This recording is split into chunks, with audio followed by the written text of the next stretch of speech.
সব ধরনের জ্বালানি তেলের দাম ১ টাকা বাড়ায় কতটা প্রভাব পড়েছে সেই খবর জানাতে বগুড়া থেকে যুক্ত হচ্ছেন আমাদের সহকর্মী আব্দুস সালাম বাবু।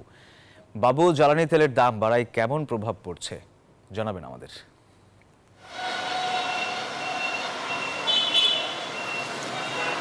দারুণ প্রভাব পড়েছে সাধারণ মানুষের মাঝে, যারা মধ্যবিত্ত নিম্ন মধ্যবিত্ত সারা মাস হিসেব করে চলেন, বাইক চালক বা অন্যান্য যানবাহন চালক, তারা কিন্তু জানাচ্ছেন যে ১ টাকা বাড়লেও সেটা তাদের উপর প্রভাব পড়ছে।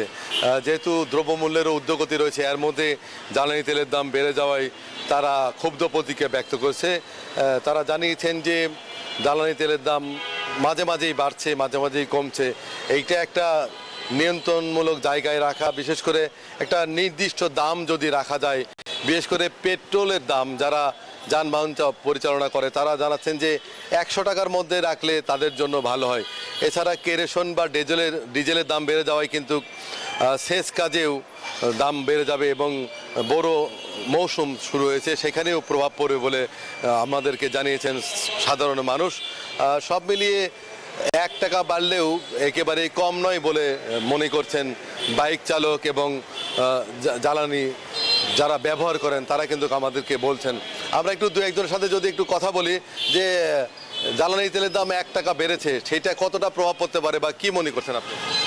জ্বালানি তেলের দাম বাড়লে তো প্রভাব পড়বে, এটা স্বাভাবিক। আর আমরা চাই যে এর আগে যেমন ছিল ধরেন ১২৫ টাকা বা ১৩০ টাকা, তো জ্বালানি তেলের দাম বাড়লে আমাদের তো চলাচলের খরচ বেড়ে যায়, এটা আমাদের উপর একটা প্রভাব ফেলে, দৈনন্দিন খরচটা বেড়ে যায় আমাদের। এই দিক থেকে সরকারের একটু দৃষ্টি দেওয়া দরকার।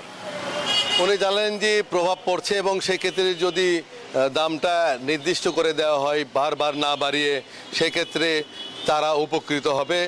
চলতি যে সেচ মৌসুম রয়েছে সেই সেচ মৌসুমে কিন্তু প্রভাব পড়ছে, সেক্ষেত্রে তাদের উৎপাদন খরচ বেড়ে যাবে চাষিদের। সেক্ষেত্রে দাম কমানোর দাবি জানিয়েছেন সব শ্রেণী পেশার মানুষ। বগুড়ার যে পেট্রোল পাম্পগুলো রয়েছে সেখানে কিন্তু মধ্যরাত থেকেই সেটি কার্যকর হয়েছে, সেটা আমরা জানতে পেরেছি এবং পেট্রোল পাম্পগুলোতে সেই নির্ধারিত মূল্যেই বিক্রি হচ্ছে। বগুড়ার বিভিন্ন শ্রেণী পেশার মানুষ যারা যানবাহন চালন করে, বিশেষ করে বাইক চালকরা, তারা কিন্তু দাম কমানোর দাবি জানিয়েছেন। এই ছিল বগুড়াতে সর্বশেষ। ফিরে যাব স্টুডিওতে। বাবু, আপনাকে ধন্যবাদ।